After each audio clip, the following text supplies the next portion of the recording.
Senhora Presidenta, Senadora Ana Amélia, senhores senadores, em primeiro lugar eu quero manifestar aqui a minha solidariedade ao líder do governo, o senador Eduardo Braga, pela preocupação que ele apresentou em relação à condução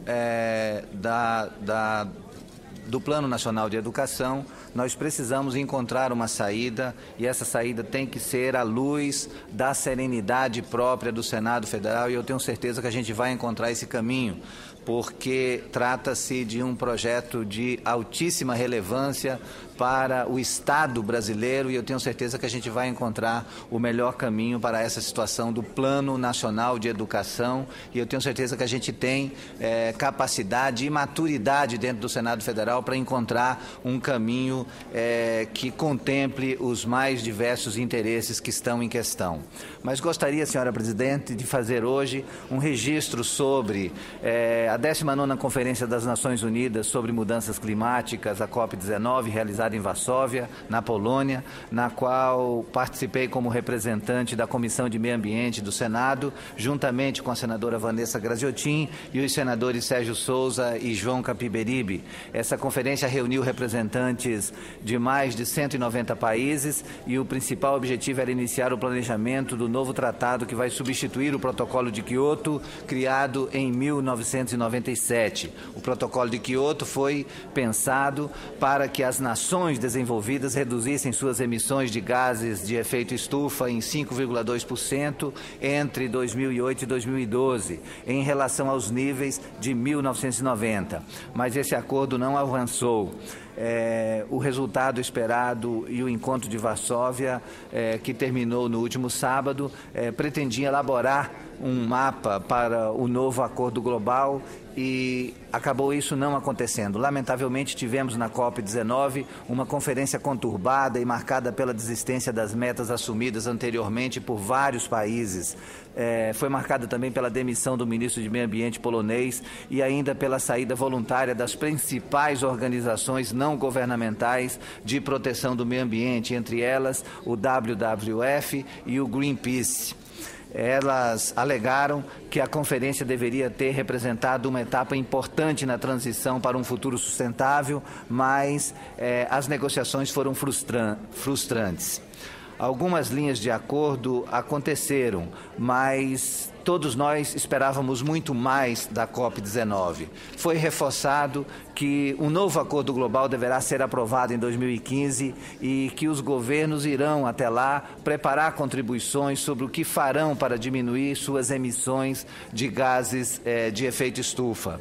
Também houve avanço com a aprovação de um mecanismo de perdas e danos que força os países mais ricos a financiar nações que já sofrem com os efeitos da mudança climática e tivemos a aprovação de um acordo sobre florestas. Esse acordo prevê normas sobre financiamento de projetos voltados à proteção de florestas em países em desenvolvimento. As regras desse entendimento integram um mecanismo denominado REDD+, redução de emissões por desmatamento e degradação. Houve acordo ainda sobre as normas de como medir e como verificar os cortes de emissões de projetos florestais. Isso é muito interessante porque abre espaço para que os governos, os órgãos de fomento e as empresas privadas façam investimentos significativos em ações para deter o desmatamento, uma preocupação cada vez maior nas negociações sobre o clima. Isso porque a perda de florestas representa aproximadamente 1/5 das emissões de gases do efeito estufa e esses gases são apontados como os responsáveis pelo aquecimento global. Os dados mais recentes publicados pela prestigiada revista científica Science, por exemplo, indicam que, ao longo dos últimos 13 anos, entre 2000 e 2012, o mundo perdeu 2,3 milhões de quilômetros quadrados de florestas. Uma área maior do que a Amazônia Ocidental, que é formada pelos estados do Acre, Amazonas, Rondônia e Roraima. Em contrapartida, houve a criação de 800 mil quilômetros quadrados de novas florestas.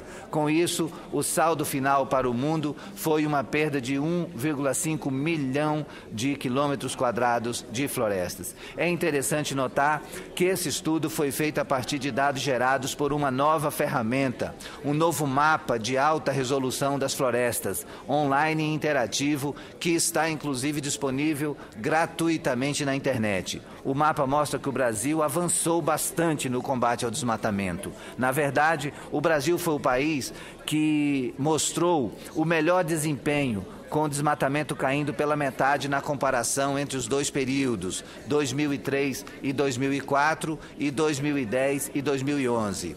O estado do Acre, que desenvolveu uma vocação de preservação ambiental importante, reduziu, neste ano de 2013, o desmatamento em 35% em relação a 2012. Durante a COP19, se discutiu mecanismos para deter o desmatamento por meio do Fundo Verde para o Clima, que deverá passar a arrecadar recursos para projetos com o compromisso de os governos criarem agências nacionais para fiscalizar o uso do dinheiro. O governo norueguês, por exemplo, já pagou 1,4 bilhão de dólares em acordos bilaterais com alguns países, entre eles o Brasil, a República Democrática do Congo, a Guiana e a Indonésia. O Banco Mundial, o Global Environment Facility e um crescente número de empresas do setor privado também lançaram projetos nesse sentido. Mas estamos numa corrida contra o tempo. Se, por um lado, tivemos alguns avanços nas tentativas de acordo da conferência, por outro, segundo a avaliação do coordenador do Programa de Mudanças Climáticas e Energia da Organização Ambiental WWF, senhor André Nahu, as decisões tomadas em Varsóvia não são suficientes para cumprir com a meta de frear a elevação da temperatura global a 2 graus centígrados até 2010, até 2100. Por isso, reforço a importância de mantermos as práticas positivas e bem-sucedidas que já estão em curso, e eu posso apontar algumas delas que acontecem atualmente no estado do Acre, que vem adotando uma política de preservação ambiental e de valorização das suas florestas. O estado do Acre, por exemplo, tem firmado uma parceria de 16 milhões de euros com o governo alemão, a título de remuneração por serviços ambientais. A previsão e a expectativa agora é ampliar esse repasse em mais 9,6 milhões de euros nessa parceria com o governo alemão através do Banco KfW. Durante a COP19 em Varsóvia, conversei demoradamente com o coordenador do programa RED, Early Movers, o economista para a área de mudanças climáticas do Banco KfW, Karl-Heinz Stacker, e reforcei a importância desses recursos para a remuneração de serviços ambientais no estado do Acre. Consideramos que esses recursos de crédito de carbono são justos, incentivam e ajudam o Acre a continuar diminuindo o desmatamento no estado, como tem feito até agora. O estado do Acre é, sem dúvida, o que mais avançou no Brasil no que diz respeito à legislação e ação na área de serviços ambientais. E foram exatamente as ações pioneiras do estado do Acre no combate ao desmatamento que o tornaram reconhecido internacionalmente. Essas ações começam com um sonho que começou 100 anos atrás e continuou com Chico Mendes e todos os nossos companheiros, quando lutaram por melhorias da qualidade de vida. Essas ações viraram realidade por meio da implantação de um sistema de incentivos aos serviços ambientais, o CISA, em outubro do ano de 2010. E o governo alemão incluiu o Acre em seu programa RED Early Movers, o REM, tanto pelos resultados que o Acre conseguiu na redução do desmatamento, como pelo resultado na implantação de políticas públicas que podem ter um efeito multiplicador importante no Brasil e no exterior. Nas palavras do diretor do Banco Alemão, Karl-Heinz Stacker, o estado do Acre foi escolhido por ser considerado um early mover, ou seja, um pioneiro, talvez seja o early mover mais autêntico do mundo, diz ele em relação ao Acre. Foi um longo caminho, desde a luta dos seringueiros até a lei estadual do CISA. Muita luta e suor de muita gente, povos da floresta, movimentos sociais, pesquisadores, partidos políticos, secretários de meio ambiente, organizações não governamentais. 2 minutos para concluir, senhora presidenta.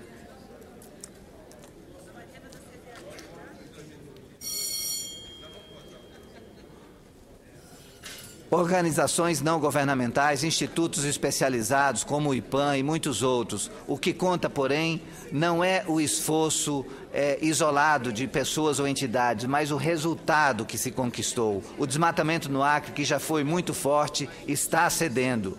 E não foi por uma fórmula mágica, mas devido a um conjunto de políticas públicas, o planejamento econômico e ecológico, o cadastramento de propriedades rurais, a capacitação para lidar com sistemas sustentáveis de produção e crédito e impostos mais focalizados para apoiar a agricultura familiar. Esse conjunto de ações conta hoje integralmente com o apoio do governador Tião Viana, que tem dado passos significativos, mas teve o início já na administração do governador Jorge Viana e com continuidade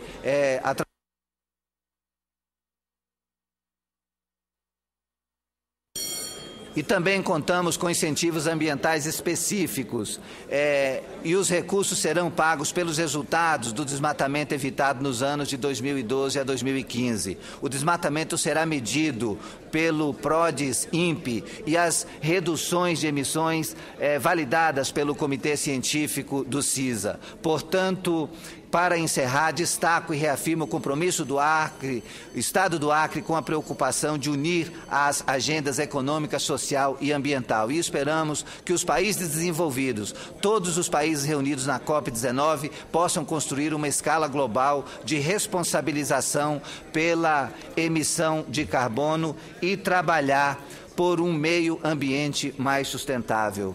Era o que tinha a dizer, senhora presidente. Muito obrigado pela tolerância no tempo. Obrigado, senador Aníbal Diniz. Está inscrito para falar pela liderança.